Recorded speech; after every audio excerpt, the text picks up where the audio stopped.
Bonjour, c'est Ursule encore. On est le 9 mai 2020. Alors, je viens sonner la trompette ce matin encore et je viens nous encourager par un message du Seigneur que j'ai reçu aujourd'hui à 5h40 du matin. Amen. Alors, le message porte sur Ésaïe 52, le verset 1 à 3, que je vais commenter à la fin, mais je vais déjà vous donner le message. Et je prie que le Seigneur nous donne de pouvoir l'examiner et puis de pouvoir vivre en fonction de ce qu'il nous dit. Amen. Alors le message s'intitule ainsi. Le Seigneur Jésus-Christ interpelle tous ses enfants à se réveiller maintenant et à se débarrasser de tous les liens, tous les vices qui les gardent encore dans le monde des ténèbres.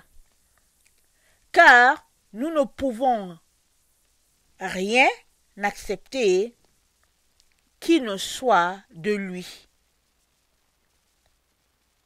ni dans notre corps, ni dans notre âme, ni dans notre esprit. Qu'est-ce qu'un masque de protection en plastique peut faire dans un combat qui n'est que spirituel? Avant de passer à l'acte, l'être humain reçoit d'abord la pensée dans son âme, laquelle crée en lui une volonté d'agir et le pousse dans un sens ou dans l'autre. Mais si toi, mon enfant, tu es réveillé, si tu revêts ton vêtement qui est Christ et vis en tant que lumière, alors que les ténèbres vous environnent déjà si fortement, tu réaliseras qu'il ne peut entrer chez toi, entre parenthèses, corps, âme et esprit, je ferme la parenthèse, rien d'impur, rien de souillé, et rien qui soit conforme à ce monde et à ses valeurs, même en pensée. C'est à ce moment-là seulement que tu pourras choisir de t'appuyer uniquement sur ma parole et rien que ma parole. Tu pourras alors tenir ferme devant tout ce qui a été préparé contre vous sur cette terre. C'est ici que commence la persévérance et la foi des saints. Voici venu le moment où s'en sortiront ceux qui vivent de ma parole. Sois de ceux-là, mon enfant. Secoue ta poussière et lève-toi. Fin du message. Alors, je vais lire Ésaïe 52, le verset 1 à 3, et je vais apporter un petit commentaire pour plus de détails pour ceux qui veulent. Réveille-toi, réveille-toi, revêt ta parure, Sion, revêt tes habits, de fête, Jérusalem, ville sainte. Car il n'entrera plus chez toi, ni incirconcis, ni impur. Secoue ta poussière, lève-toi. Mets-toi sur ton séant, Jérusalem. Détache les liens de ton cou, captive fille de Sion. Car ainsi parle l'Éternel. C'est gratuitement que vous avez été vendus, et ce n'est pas à prix d'argent que vous serez rachetés. Donc voilà, le verset Ésaïe 52, le verset 1, nous interpelle à nous réveiller, nous interpelle à prendre conscience de ce qui se passe. Amen. Le réveil, c'est une prise de conscience. dont le Seigneur, par ce texte, nous interpelle à prendre conscience. On prend conscience de ce qui se passe autour de nous et on prend aussi conscience de ce qui se passe à l'intérieur de nous. Alors, autour de nous, c'est des ténèbres. Là, on est face à une pandémie. Et bon, les plaies sont en train de se dérouler devant nous. Et l'Apocalypse est en train de se dérouler devant nous. Alors, le Seigneur nous demande de nous réveiller.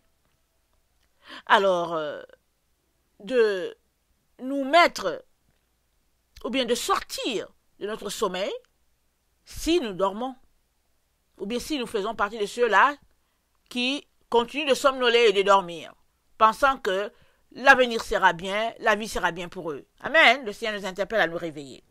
Ok. Alors, revêt tes habits de fête, Jérusalem. Nous sommes appelés à revêtir Christ en tout temps. Christ est notre vie. Amen. Alors, Paul en a longtemps parlé. Je n'ai pas les versets devant moi. Je ne les ai pas préparés. Mais on est appelé à revêtir Christ. À vivre selon Christ par ses valeurs et par lui, uniquement. Verset 2. Attendez. Il n'entrera chez toi rien d'incirconcis, rien d'impur. L'impureté, c'est tout ce qui n'est pas de Dieu. Amen. C'est toute valeur qui n'est pas de Dieu.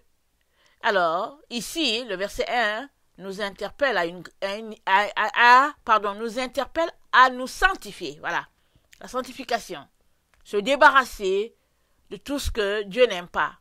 Amen. Et généralement, c'est dans notre cœur qu'on examine, parce que la Bible dit que c'est au-dedans du cœur que sont les mauvaises pensées. Alors, par de la repentance, on les fait sortir.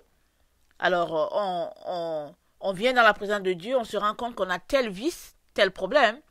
On ouvre la bouche, on demande pardon.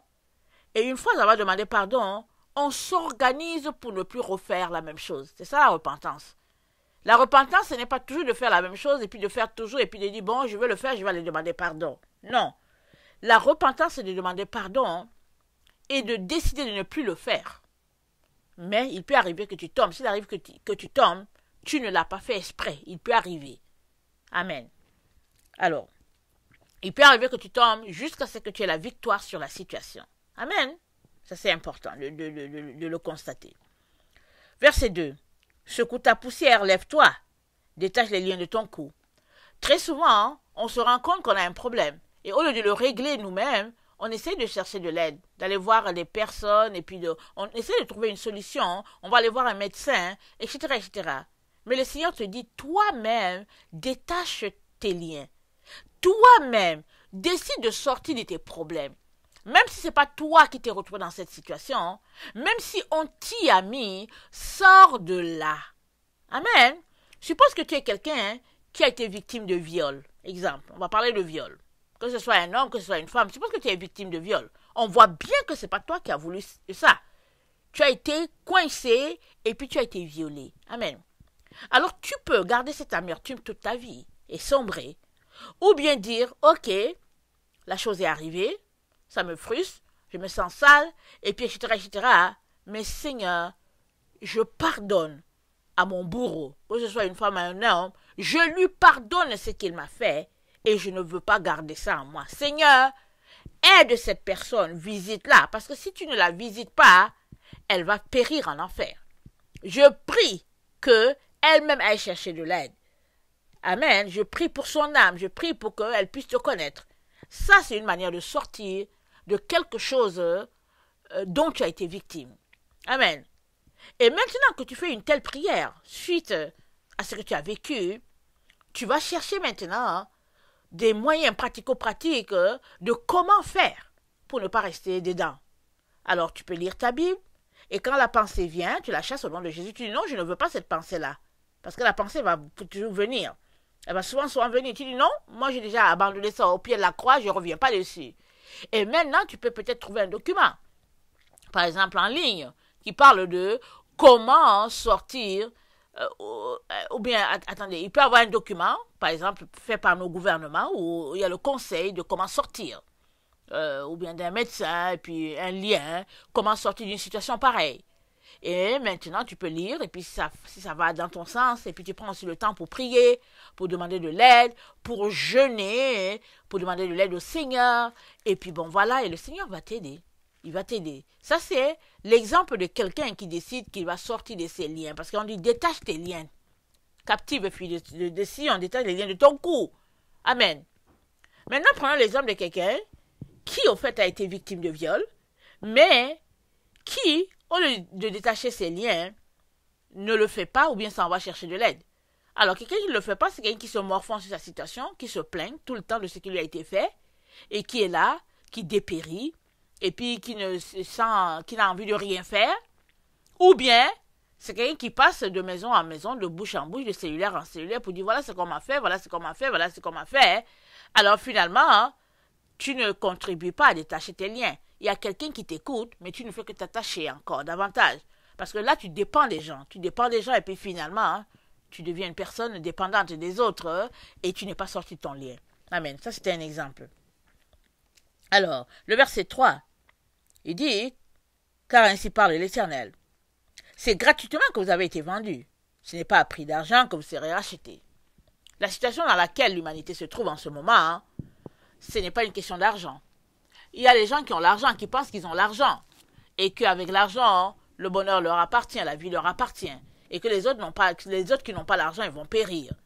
Et ceux qui ont l'argent pensent qu'ils vont aller se réfugier dans leur bungalow et vivre, comme c'est décrit dans Apocalypse 12, le verset 6 à partir du verset...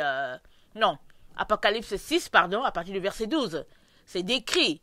C'est ce groupe-là qui dit « Tombez sur nous, rocher, tombez sur nous, et puis cachez-nous de sa colère. » Alors, les grands de cette terre, ils sont en train d'organiser le monde selon leur vue à eux. Amen. Ils l'organisent, pensant qu'ils sont victorieux, pensant qu'ils sont sages. Mais la Bible dit « La sagesse de ce monde n'est que folie devant Dieu. » Amen. Et toi qui connais le Seigneur, toi qui as une relation avec le Seigneur, il est très très important que tu réalises que ce n'est pas parce que tu vas porter un masque en plastique que tu seras protégé d'un virus. Voyons, le virus, c'est pas toi qui lui montres la direction. Tu ne lui montres pas la direction en disant passe plutôt en avant là où il y a la vitre. Non, le virus, c'est un virus qui est là dans l'air. La personne qui te protège, c'est le Seigneur.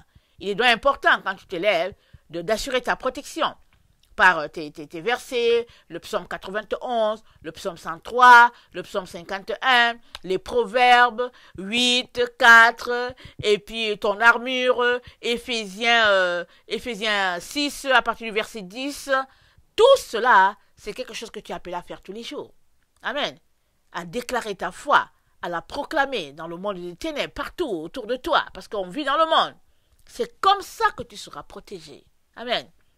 Alors que le Seigneur nous donne vraiment d'examiner, de voir qu'est-ce que nous faisons, et puis qu'est-ce que nous faisons bien, et puis qu'est-ce que nous ne faisons pas bien, et d'aller dans sa présence afin qu'il nous aide. Amen.